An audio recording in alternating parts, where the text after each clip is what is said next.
Assalamualaikum warahmatullahi wabarakatuh. Saya Reva Amelia Silvi ingin menjelaskan dari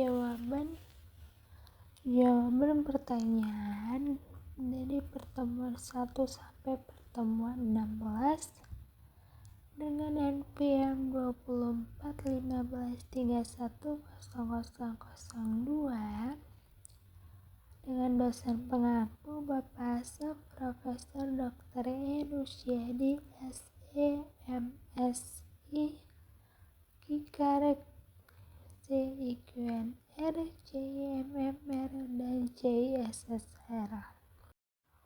Untuk pertemuan pertama membahas tentang konsep mikroekonomi. Pertanyaan pertama, sebutkan 5 masalah ekonomi yang ada di sekitar Anda. Jawabannya adalah terbatasnya lapangan pekerjaan, kemiskinan, tingginya angka pengangguran, pertumbuhan ekonomi, dan juga daya asing rendah. Nah, untuk yang pertanyaan kedua, apa penyebab masalah ekonomi? Untuk masalah ekonomi, penyebabnya adalah sumber daya yang berkurang, modal kerja tidak memadai, tingkat konsumsi menurun, dan juga distribusi yang tidak tepat. Untuk nomor 3, apa dampak masalah ekonomi? Jawabannya adalah untuk dampak masalah ekonomi yaitu pendapatan negara dari pajak dan non-pajak menjadi lebih rendah, bisnis menjadi bangkrut, terjadi PHK dan juga pengangguran meningkat. Untuk yang nomor 4, apa solusinya? Jawabannya adalah dengan mengatur keuangan dan kebutuhan, berpegang pada prinsip ekonomi, dan juga pemerintah melakukan perlindungan sosial. Untuk pertemuan kedua ada analisa dan kegiatan ekonomi. Untuk pertanyaan pertama, sebutkan jenis atau bentuk perekonomian di Indonesia. Jawabannya adalah pertama, sistem ekonomi liberal, yang kedua sistem ekonomi etatisme, yang ketiga sistem ekonomi campuran, dan yang keempat adalah sistem ekonomi Pancasila. Untuk penjelasannya, untuk di sistem ekonomi liberal itu adalah sistem ekonomi yang pertama kalinya diterapkan di Indonesia. Sistem ini diterapkan usai beberapa tahun negara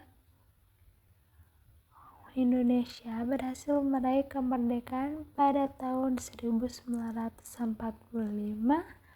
tepatnya dimulai sejak tahun 1950 sampai dengan 1957 yang disebut dengan masa demokrasi liberal. Oleh karena itu, demokrasi ini disebut dengan sistem ekonomi liberal. Nah, yang kedua ada sistem ekonomi etatisme. Sistem ekonomi ini diterapkan pada masa demokrasi terpimpin, tepatnya tahun 1959 sampai dengan 1966. Sistem ekonomi ini membuat semua kegiatan itu diatur sepenuhnya oleh negara. Tak hanya pada aspek ekonomi saja, melainkan juga aspek sosial dan politik yang dipusatkan oleh negara. Nah, sistem ini dikeluarkan oleh Presiden Insinyur Soekarno pada masa itu dimulai pada 5 Juli 1959.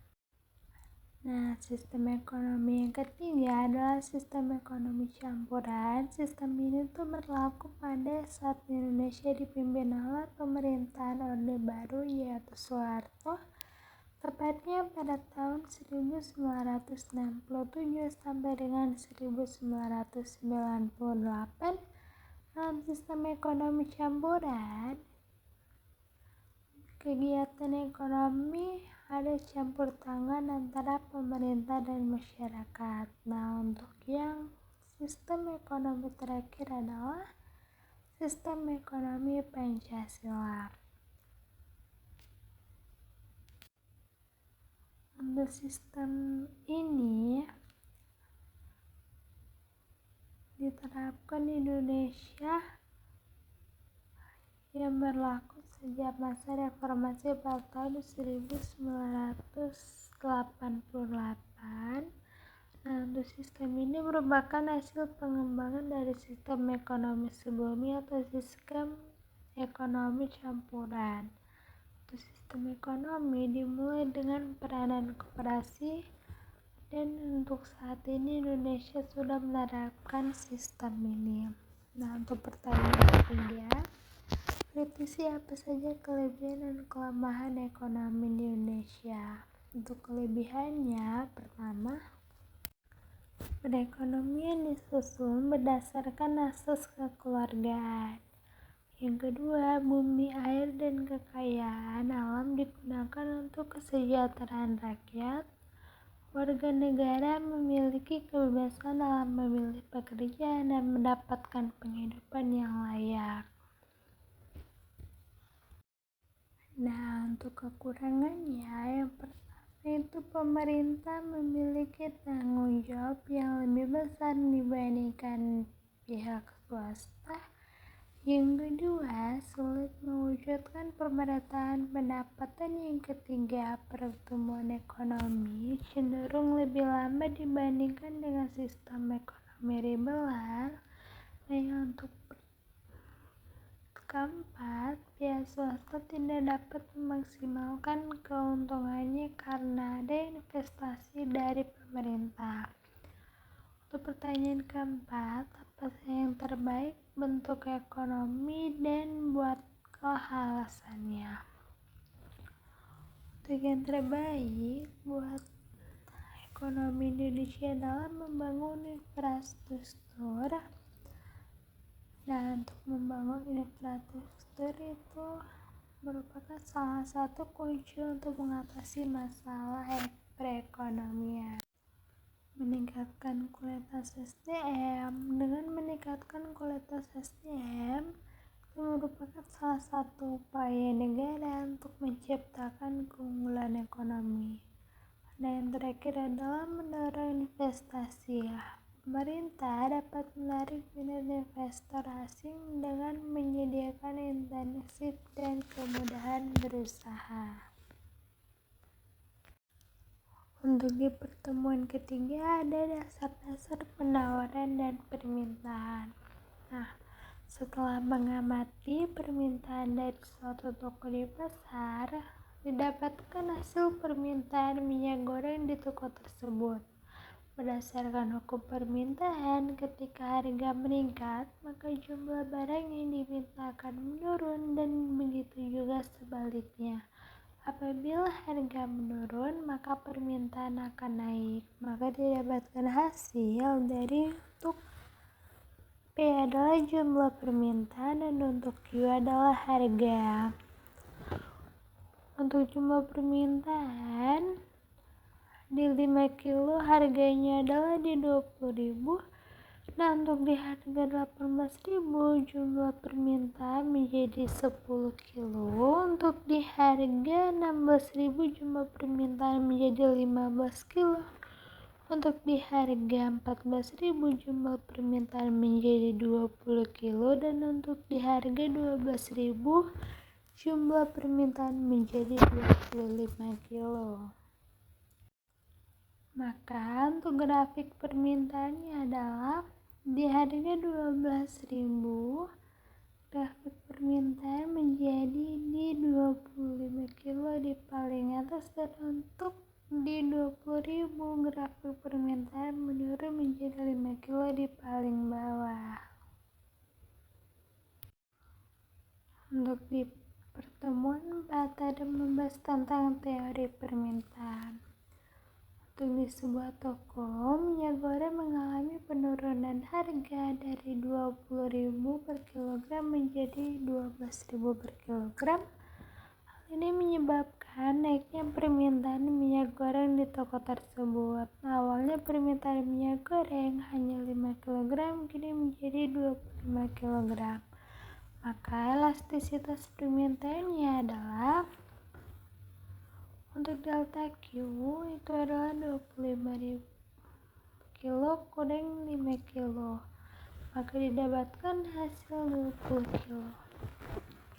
Untuk delta P itu adalah 20.000 dikurang 12.000, maka didapatkan hasil 8.000. Untuk P itu didapatkan dari harga awal, dan untuk Q didapatkan dari permintaan awal. Maka untuk permintaan awal itu adalah 25 dan untuk permintaan akhir adalah 5. Untuk di harga awal adalah 20.000 dan untuk di harga akhir adalah 12.000, maka didapatkan dari rumus elastisitas permintaan, yaitu ED sama dengan delta Q per delta P dikali P per Q, maka didapatkan 20 per 8.000 dikali 20.000 per 25 dan dihasilkan 0,002. Untuk di pertemuan 6 membahas tentang elastisitas penawaran. Untuk elastisitas penawaran dari harga 8.000 ke harga 6.000 didapatkan hasil diketahui harga awal adalah 8.000, untuk di harga akhir adalah 6.000. Untuk Q1 itu adalah 6.000 dan untuk Q2 adalah 4.000, maka delta P nya adalah 8.000 kurang 6.000 itu adalah 2.000, dan untuk delta Q nya adalah 6.000 dikurang 4.000, maka hasilnya juga 2.000. Nah, untuk di elastisitas permintaan, untuk rumusnya itu adalah ED sama dengan delta Q per delta P dikali P per Q. Maka 2000 dibagi 2000 dikali 8000 per 6000 didapatkan hasil 1,3. Nah, untuk di yang nomor 2 itu adalah elastisitas permintaan dari harga 6.000 ke harga 4.000. Untuk di P1 nya adalah bunga awal adalah harga awal ataupun 6.000, dan untuk di P2 nya adalah harga akhir atau 4.000, maka Q1 nya adalah 8.000 dan untuk Q2 nya adalah 6.000. Untuk delta P itu didapatkan dari harga awal dikurang harga akhir, maka hasilnya adalah 2000, dan untuk di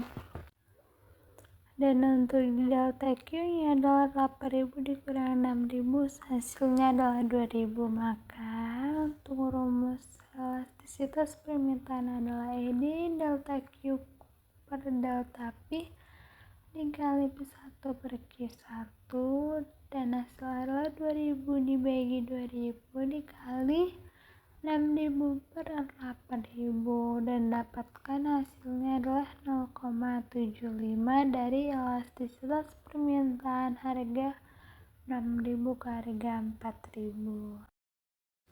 Nah, selanjutnya adalah elastisitas permintaan dari harga 4.000 ke harga 2.000, maka didapatkan hasil P1 adalah harga awal 4.000, P2 adalah harga akhir 2.000, dan untuk Q1 adalah 10.000, Q2 adalah 8.000. Untuk delta P itu didapatkan dari harga awal dikurang harga akhir, maka hasilnya 2.000, yaitu 4.000 dikurang 2.000. Untuk delta Q itu adalah 10.000 dikurang 8.000 sama dengan 2.000, maka didapatkan hasilnya adalah ED delta Q per delta P dikali P1 per Q1, maka hasilnya adalah 2000 per 2000 dikali 4000 per 2000, hasilnya adalah 2. Nah, untuk di elastis penawarannya dari harga 8.000 ke harga 6.000. Untuk elastisitas penawaran untuk di B1 adalah harga awal 8.000, untuk di harga akhir adalah 6.000. Nah, untuk di Q1 adalah 12.000, untuk Q2 adalah 9.000. Maka delta P adalah 8.000 dikurangi 6.000 sama dengan 2.000. Untuk delta Q adalah 12.000 dikurang 9.000, hasilnya adalah 3.000.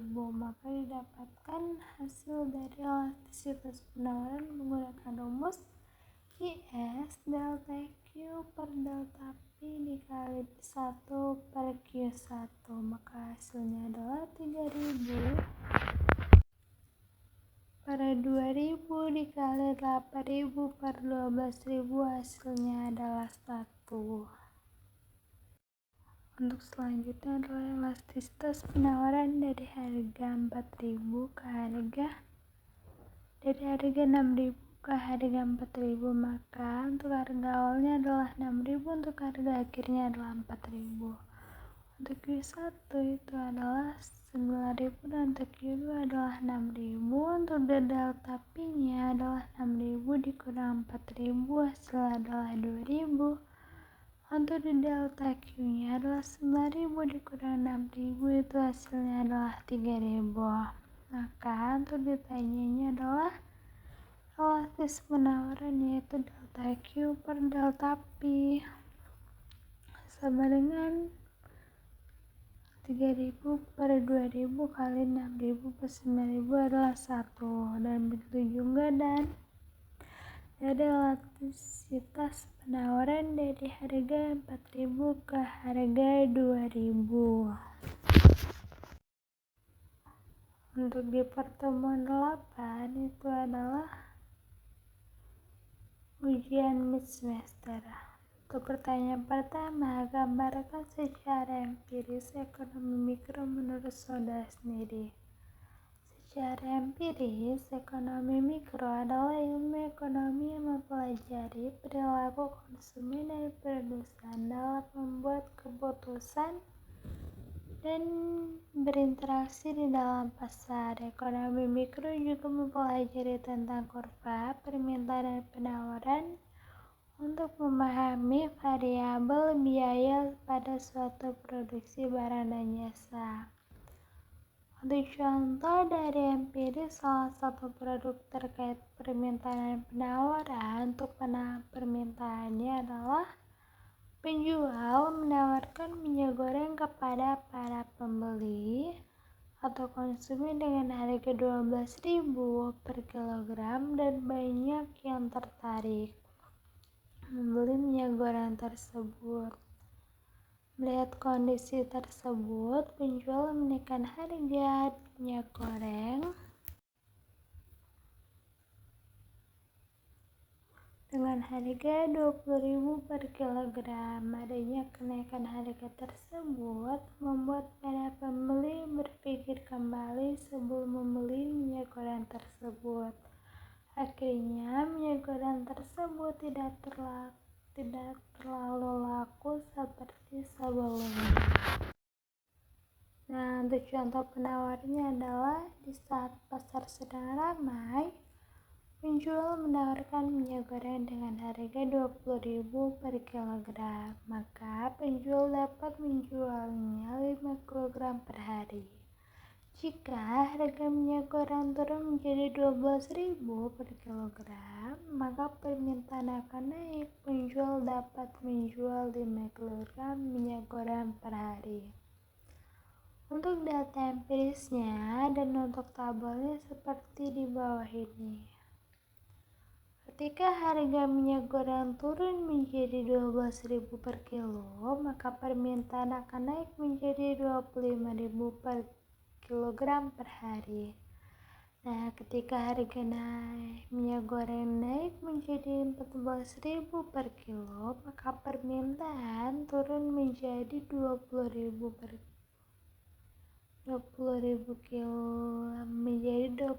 kilo per hari. Nah, ketika harga minyak goreng naik menjadi 16.000 per kilogram, maka permintaan turun menjadi 15.000 kg per hari. Ketika harga minyak goreng naik menjadi 18.000 per kilogram, maka permintaan juga turun menjadi 10 kg per hari. Dan ketika harga naik menjadi 20.000 per kilogram di harga tertinggi, maka permintaan juga turun menjadi 5 kg per hari. Nah, untuk tabelnya seperti tabel di bawah ini. Untuk di harga 12.000 permintaan naik menjadi 25 kg per hari. Nah, untuk data empiris penawarannya adalah ketika penjual menawarkan minyak goreng dengan harga 12.000 per kilo dapat terjual 25 kg per hari, maka penjualan menawarkan dengan harga yang lebih tinggi menjadi 20.000 per kilo, maka penjualan pun menurun menjadi 5 kg per hari. Untuk jawaban nomor 4 itu adalah tabel permintaan dan penawaran. Di harga 12.000 penawaran menjadi 20 kg, namun permintaan naik menjadi 25 kg. Untuk di harga 14.000 penawaran turun menjadi 18 kg. Untuk permintaan naik menjadi 20 kg per hari. Nah, ketika harga 16.000 penawaran menurun menjadi 16 kg, untuk permintaan menjadi turun di harga 15 kg per hari. Dan untuk di harga 18.000 penawaran menjadi 14 kg per hari, dan untuk permintaan menjadi 10 kg per hari. Dan untuk di harga 20.000 penawaran menjadi 12 kg per hari, dan untuk permintaan menjadi 5 kg per hari. Maka untuk elastisitas permintaannya untuk diketahui delta Q adalah 25 kg kurang 5 kg adalah 20 kg. Untuk 25 kg itu didapatkan dari Q1 dikurang Q2. Nah, untuk delta P itu adalah 20.000 dikurang 12.000, hasilnya adalah 8.000. Untuk di delta P itu didapatkan dari hasil P1 kurang P2 atau harga awal dikurang harga akhir, maka didapatkan harga awal itu adalah 20.000. Untuk di Q awal adalah 25 kg. Untuk rumus dari elastisitas permintaan itu adalah delta Q dibagi delta P kali P per Q. Nah, untuk hasilnya adalah 20/8 dikali 20.000 per 25, hasilnya adalah 0,002. Maka elastisitas permintaan yang bersifat inelastis. Untuk di elastisitas penawarannya, untuk diketahui P1 adalah 20 kg atau di permintaan awal, dan untuk di P2 adalah 10 kg, dan untuk di Q1 adalah 20.000. Maka untuk di Q2 adalah 12.000. Nah, untuk di delta Q itu adalah Q1 kurang Q2, hasilnya adalah 20.000 dikurang 12, hasilnya adalah 8.000. Untuk delta P adalah P1 kurang P2, yaitu 20 dikurang 12, hasilnya adalah 8 kg. Untuk di elastisitas penawaran didapatkan hasil ES adalah delta Q per delta P kali P1 per Q1. Untuk di delta Q-nya adalah 8.000, untuk di delta P-nya adalah 8. Nah, untuk di P1-nya adalah 20 per 20.000 itu adalah dari Q1-nya, maka didapatkan hasil 1. Untuk di pertemuan 11 itu adalah pada penawaran dan permintaan untuk data 10 negara GDP. Untuk negara Amerika itu dengan anggaran 28,78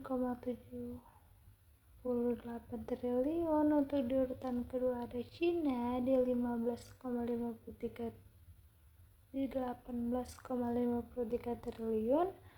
Untuk di urutan ketiga ada Jerman di 4,59 triliun. Untuk di urutan keempat ada Jepang di urutan 4,11 triliun. Untuk di urutan kelima ada India dengan anggaran 3,94 triliun. Di urutan keenam ada Inggris dengan anggaran 3,50 triliun. Dan untuk di urutan ketujuh ada Prancis dengan anggaran 3,13 triliun. Di urutan ke-8 ada Brazil dengan anggaran 2,33 triliun. Dan untuk di urutan ke-9 ada Italia dengan anggaran 2,33 triliun. Dan untuk di urutan ke-10 ada Kanada dengan anggaran 2,24 triliun.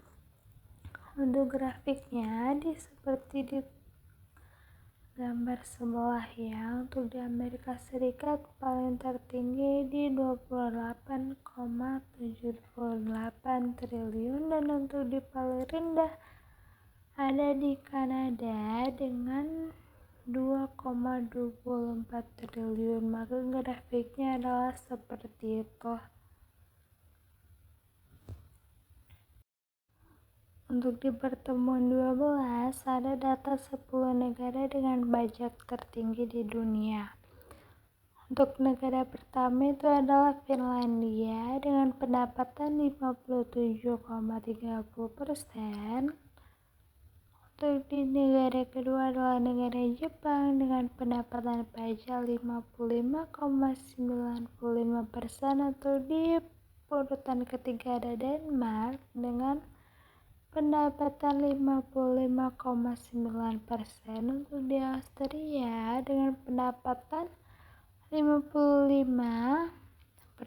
Dan untuk di urutan kelima ada Swedia dengan pendapatan 52%. Di urutan keenam ada Belgia dengan pendapatan 50%. Di urutan ketujuh ada Belanda dengan pendapatan 49,5%.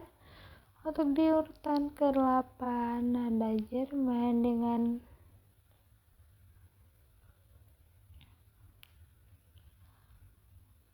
pendapatan 45%. Untuk di urutan ke-9 ada Prancis dengan pendapatan 45%, dan ada Italia dengan pendapatan 43%. Untuk tabelnya atau untuk grafiknya seperti di gambar sebelah itu. Maka semakin tinggi pendapatan, maka untuk di grafiknya adalah di urutan tertinggi yaitu di Finlandia, dan untuk di urutan terakhir adalah Italia dengan pendapatan 43%. Untuk di pertemuan 14 itu adalah Bank Sentral dan Kebijakan Moneter. Untuk pertanyaan pertama, apakah siklus ekonomi dapat diramalkan? Jawabannya adalah ya, siklus ekonomi dapat diramalkan. Peramalan siklus ekonomi penting untuk stabilitas dan pertumbuhan ekonomi. Peramalan yang akurat dapat membantu pemerintah dan bisnis untuk merencanakan dan menerapkan strategi secara efektif. Beberapa faktor yang dapat membantu menunjukkan tahapan siklus ekonomi yaitu produk domestik bruto atau PDB, ada juga suku bunga, jumlah tenaga kerja, inflasi, pengeluaran atau belanja konsumen. Namun, perkiraan ekonomi hanya bagus dalam memprediksi hal yang dapat diprediksi ketika pergerakan variabel ekonomi berada di luar kisaran pengalaman terkini. Perkiraan tampak buruk. Untuk di pertemuan 16 ada UAS. Jelaskan bentuk tugas Bank Sentral Indonesia untuk pertanyaan pertama. Tugas Bank Sentral Indonesia adalah mengatur dan melaksanakan kebijakan moneter seperti menetapkan suku bunga dan mengendalikan inflasi, mengelola mata uang rupiah termasuk mencetak, menerbitkan dan mengedarkan uang kartal, menjaga stabilitas nilai tukar rupiah, mengatur dan mengawasi sistem pembayaran nasional termasuk kesepakatan, aturan, standar dan proses peredaran uang, mengatur dan mengawasi bank, mengelola cadangan devisa negara, mengidentifikasi dan mengelola risiko sistemik, beberapa peran sebagai pemberi pinjaman, terakhir bagi bank-bank komersial dalam situasi krisis likuiditas. Dan kesimpulan, melakukan penelitian ekonomi dan analisis data untuk mendukung pengambilan keputusan kebijakan moneter dan keuangan. Yang terakhir, mengumpulkan dan menyebarkan data statistik ekonomi yang relevan. Yang ketiga, kritisi kelebihan dan kekurangannya. Untuk Bank Sentral Indonesia, untuk kelebihan adalah mendorong kelancaran produksi dan pembangunan, memperluas kesempatan kerja. Untuk kekurangannya, menaikkan bunga saat terjadi inflasi yang dapat menyebabkan pertumbuhan ekonomi tidak baik. Bank sentral yang berada di bawah kendali politisi dapat memanipulasi suku bunga dan pasokan uang untuk meningkatkan pertumbuhan dan lapangan kerja menjelang pemilihan umum. Nah, yang terakhir adalah jika Anda menjadi gubernur BI, apa yang harus dilakukan?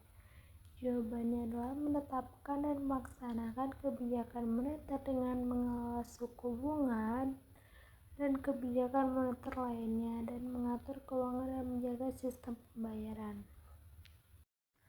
Sekian dari hasil jawaban-jawaban presentasi saya. Semoga bermanfaat bagi kalian